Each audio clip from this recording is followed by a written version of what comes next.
Hey snackers, welcome back to Tummy Facts, your bite-sized destination for the wildest, weirdest, and most wonderful food facts on the internet. We are Tummy Facts, and today we're not just looking at food, we're dissecting it, interrogating it, and revealing its deepest, darkest, and most delicious secrets.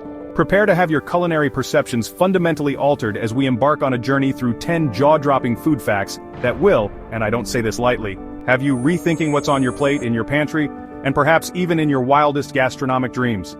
Now I know what you're thinking. Food facts? Bro, I just want to eat my sandwich in peace. But trust me bro, the stories behind our sustenance are often more bizarre, more fascinating, and frankly, more entertaining than any reality TV show. We're talking about glowing fruit, immortal sweeteners, and vegetables with identity crises. These aren't just tidbits of trivia, they're revelations about history, chemistry, botany, and human ingenuity, or sometimes human weirdness. The ordinary becomes extraordinary once you peek behind the curtain, or in this case, under the bun. So, if you're ready to arm yourself with knowledge that will make you the most interesting person at any dinner party, or at least help you appreciate your groceries on a whole new level, then you're in the right place. Grab your favorite snack, perhaps something we'll be discussing if you dare. Hit that subscribe button like it owes you money, and let's get snacking on knowledge. This is going to be a wild ride, folks, so buckle up your bibs. Alright, let's kick things off with a fruit that many of us, myself included, probably consume on a regular basis, the humble banana. Or is it so humble? Did you know that this common crescent-shaped delight harbors a rather luminous secret? Yes indeed. When a banana ripens, it doesn't just get sweeter and softer, it also starts to produce a fascinating, yet largely unseen chemical compound. This compound has the rather nifty property of glowing a distinct, almost ethereal blue when exposed to ultraviolet light, commonly known as blacklight. The science behind this involves the breakdown of chlorophyll, the pigment that makes unripe bananas green. As chlorophyll degrades during the ripening process, fluorescent compounds accumulate in the banana peel. These fluorescent molecules absorb the high-energy, invisible UV light from the black light, and then re-emit it as lower-energy visible light, specifically in the blue spectrum. The more ripe the banana, particularly those with those little brown sugar spots, the more intense the glow. So, what's the practical application of this, you ask? Well, for us humans it's mostly a cool party trick. Imagine whipping out a black light at your next gathering, and revealing the hidden luminescence of the fruit platter. Instant conversation starter, I guarantee it. Next time you're eyeing that bunch of bananas on your counter, remember its hidden potential for a private light show. Now let's move from a fruit with a secret glow to a sweetener with a claim to immortality. I'm talking about honey, that golden viscous liquid that bees so diligently produce. Archaeologists have unearthed pots of honey from ancient Egyptian tombs, some dating back over 3,000 years. And here's the kicker, that ancient honey is often still perfectly preserved, still edible, still sweet. The secret to honey's incredible shelf life, its near immortality, isn't magic, it's pure, unadulterated chemistry. First off, honey is a sugar, and sugars are hygroscopic, meaning they contain very little water in their natural state, but can readily absorb moisture, if left exposed. Honey, however, has an exceptionally low water content, typically around 17 to 18%. This arid environment is incredibly inhospitable to bacteria and microorganisms, which need moisture to thrive and spoil food. Secondly, honey is remarkably acidic. It has an average pH of around 3.9, which is quite tart. This acidity creates another hostile barrier for any spoilage-causing microbes that might fancy a sugary snack. Bees add an enzyme called glucose oxidase to the nectar as they process it into honey, producing small but steady amounts of hydrogen peroxide. So you have a trifecta of preservative power, low water content, high acidity, and the continuous production of hydrogen peroxide. We've explored the natural wonders of glowing bananas and immortal honey. Now let's take a sharp turn into the world of man-made extravagance, specifically the realm of outrageously expensive food. How much would you be willing to shell out for a pizza? $100? Maybe $200 for something truly special? Well, prepare to have your perception of pricey pie completely shattered. I present to you the Louis XIII pizza, hailing from Italy, with a price tag that could make a king blush over $12,000. Yes, you heard that correctly. $12,000 for a pizza. This isn't your average Friday night takeout, folks. This is a culinary creation designed for the 0.01%, a dish that costs more than a decent used car. So, what exactly goes into a pizza that commands such a princely sum? As you might expect, the ingredient list reads like a who's who of luxury foodstuffs. We're talking about 3 types of rare caviar, including Osietra Royal Prestige and Caspia Osietra Royal Classic from the Iranian coast, and Beluga Caspia. The Louis XIII pizza is also graced with the presence of succulent Norwegian lobster, specifically the Palinurus elephas, which is pan-fried and flambéed in cognac. It features Mediterranean shrimp, Salento blue shrimp, and even mantis shrimp, Squilla mantis. The mozzarella is organic buffalo mozzarella naturally, and to top it all off, quite literally, the pizza is sprinkled with grains of pink Australian sea salt from the Murray River, and for that extra touch of, because we can, edible gold. This culinary spectacle is the brainchild of Chef Renato Viola, and it's not just about throwing expensive ingredients onto dough. Let's journey back in time, to the 19th century, an era of fascinating medical theories and, shall we say, inventive remedies. Today we know ketchup as that ubiquitous, tangy, sweet tomato-based sauce that lovingly smothers our fries and burgers. But would you believe that this common condiment once had a rather ambitious career in the field of medicine? Yes, in the 1830s, ketchup wasn't just a topping, it was marketed as a cure-all. The story begins, as many such stories do, with a doctor with a bold claim. Dr. John Cook Bennett, an American physician, began promoting tomato ketchup or tomato pills derived from it, as a remedy for a surprisingly wide array of ailments. We're talking indigestion, diarrhea, jaundice, and even rheumatism. He posited that tomatoes, the key ingredient, possessed powerful medicinal properties that could restore health and vitality. Dr. Bennett wasn't just whispering these claims in hushed tones, he was actively selling his tomato-based concoctions. He even published recipes for tomato ketchup, emphasizing its health benefits. His assertions gained considerable traction, and soon, other entrepreneurs jumped on the bandwagon, marketing their own versions of medicinal ketchup. Alright, let's talk about a popular snack that often finds itself in a bit of an identity crisis. The cashew. We call it a nut, we put it in trail mixes with other nuts, we roast it like a nut, and it certainly has that satisfying nutty crunch. But botanically speaking, the cashew is playing us all for fools. It's not a true nut at all. Surprise! The cashew is actually a seed. Now before you start questioning everything you thought you knew about your favorite snacks, let me explain. In the world of botany, the definition of a nut is quite specific. A true nut is a hard-shelled fruit of some plants having a single seed, rarely two. Think acorns, chestnuts, hazelnuts. The cashew, however, grows in a rather peculiar and fascinating way. It dangles beneath a fleshy, pear-shaped fruit called the cashew apple. The cashew apple itself is edible, though quite astringent and fragile, so it doesn't travel well and isn't widely consumed outside of its growing regions. The part we know and love as the cashew nut is the kidney-shaped seed that protrudes from the bottom of this cashew apple, encased in a double shell.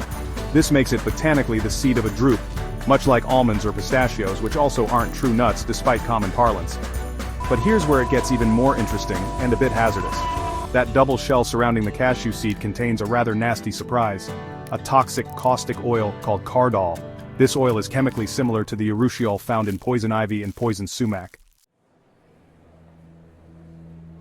Prepare your senses, folks, because we're about to venture into the territory of a fruit so notorious, so polarizing, that it's been dubbed the king of fruits in Southeast Asia, yet it's banned from public transport and hotels in many of those same regions. I'm talking of course about the one, the only durian. This spiky, formidable-looking fruit is legendary for two things.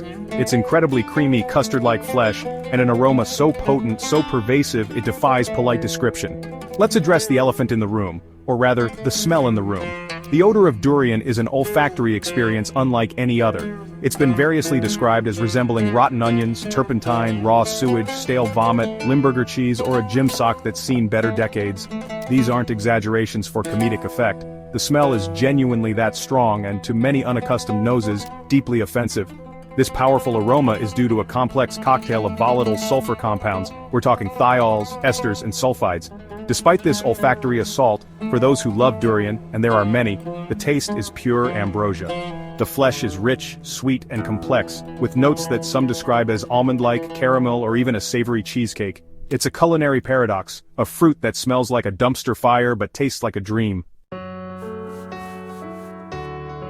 When you picture a carrot, what color comes to mind? Orange, right? That vibrant, almost iconic hue is synonymous with this popular root vegetable. But what if I told you that carrots weren't always orange?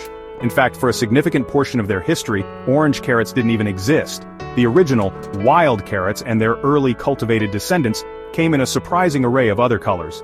Believe it or not, the earliest cultivated carrots dating back to the 10th century in the region of Persia and Anatolia, modern-day Iran and Afghanistan, were predominantly purple or yellow. Yes, deep violet and sunny yellow carrots were the norm. These colors came from different pigments, Purple carrots owed their hue to anthocyanins, the same antioxidants found in blueberries and red cabbage, while yellow carrots got their color from xanthophylls and carotenoids. White carrots were also common. So, how did we end up with the ubiquitous orange carrot we know and love today? The story, as it's often told, involves a rather patriotic gesture in the Netherlands during the 16th or 17th century. Dutch growers, known for their horticultural prowess, are credited with developing the orange carrot through selective breeding. It's said they did this to honor the ruling family, the House of Orange-Nassau, who led the Dutch revolt against Spain. Chewing gum. For many of us, it's a casual habit, a way to freshen breath, or perhaps a nervous tick. But did you ever stop to think about how long humans have been engaging in this particular pastime?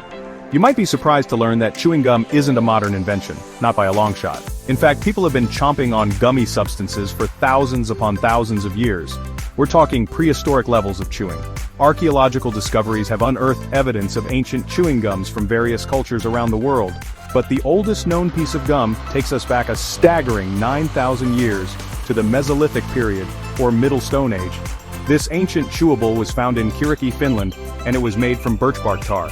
And get this, it even had tooth imprints from the Stone Age kid who was likely chewing it. Birch bark tar was a pretty useful substance for our ancient ancestors. It was used as an adhesive for tools and weapons, and as a sealant for pottery. But it also had antiseptic properties containing compounds like betulin, which has anti-inflammatory and antibacterial effects. So it's plausible that Stone Age people chewed it not just for recreation but perhaps to soothe toothaches, clean their teeth, or treat gum infections. Our planet is a vast tapestry of cultures, traditions, and, as you might expect, incredibly diverse culinary practices. What one culture considers a delicacy, another might view with apprehension or even disgust. Let's take a brief, and perhaps for some bracing tour of some of the more unconventional foods enjoyed around the world. These dishes challenge our palates and often our perceptions of what constitutes food. First up, let's head to Cambodia, where fried tarantulas are a popular and surprisingly crunchy snack. Yes, those large hairy spiders, often seasoned with sugar, salt, and garlic, then deep-fried until crispy. They are sold by street vendors and even served in restaurants. The legs are said to be crispy, while the abdomen contains a soft, gooey substance. For many Cambodians, especially in rural areas, tarantulas became a food source during times of hardship, and have since evolved into a unique local specialty. Next, we travel to China, home of the century egg or pidan. These are not, despite the name, actually 100 years old. They are typically duck, chicken, or quail eggs, preserved in a mixture of clay, ash, salt, quicklime, and rice hulls for several weeks to several months. Let's end our journey with a summertime favorite, a fruit synonymous with picnics and refreshment: the watermelon. That bright red, juicy flesh, packed with sweet water and dotted with black seeds, or increasingly seedless, it's an image we all recognize. But if you were to hop in a time machine and travel back to, say, the 17th century, the watermelon you'd encounter would look strikingly different. Prepare for a fruity flashback. Historical paintings from that era, particularly still-life compositions, offer us a fascinating glimpse into the watermelon's past. For instance, a 17th century painting by Giovanni Stanchi depicts a cut watermelon that looks quite alien to our modern eyes. The flesh is pale, almost whitish pink, with large, deep indentations or swirls where the seeds are clustered. It contains far less of the vibrant red, lycopene-rich flesh that we associate with watermelons today. These depictions aren't artistic license, they accurately represent what watermelons were like before centuries of selective breeding transformed them. Early watermelons, originating from Africa, had a much higher proportion of rind to flesh, and the flesh itself was less sweet, less colorful, and had a different texture. And there you have it, 10 wild food facts to chew on. From bananas that throw their own private raves under blacklight to honey that could outlive us all, and watermelons that have had a more dramatic makeover than a reality TV star. Which one of these culinary curiosities or scientific secrets surprised you the most? Was it the cashew's secret identity, or ketchup's brief career in medicine? Let us know in the comments below. I genuinely want to hear what blew your mind. This journey through the weird and wonderful world of food is a constant reminder that there's always more to learn, more to discover, and certainly more to taste. If you loved these tasty tidbits of knowledge and found yourself hungry for more, don't forget to hit that like button, subscribe to Tummy Facts if you haven't already, and ring that notification bell. That way, you won't miss out on our daily shorts and more long-form explorations into the fascinating universe of food. And hey, this is a two-way street, a potluck of information if you will. Got a weird food fact of your own that you think can stump us or intrigue our community? Share it with us in the comments. You might just see your fact featured in a future video, and who wouldn't want those bragging rights? Thanks for watching Tummy Facts, where we feed your mind and your curiosity, one delicious fact at a time. See you next time, snackers. Keep questioning what's on your plate.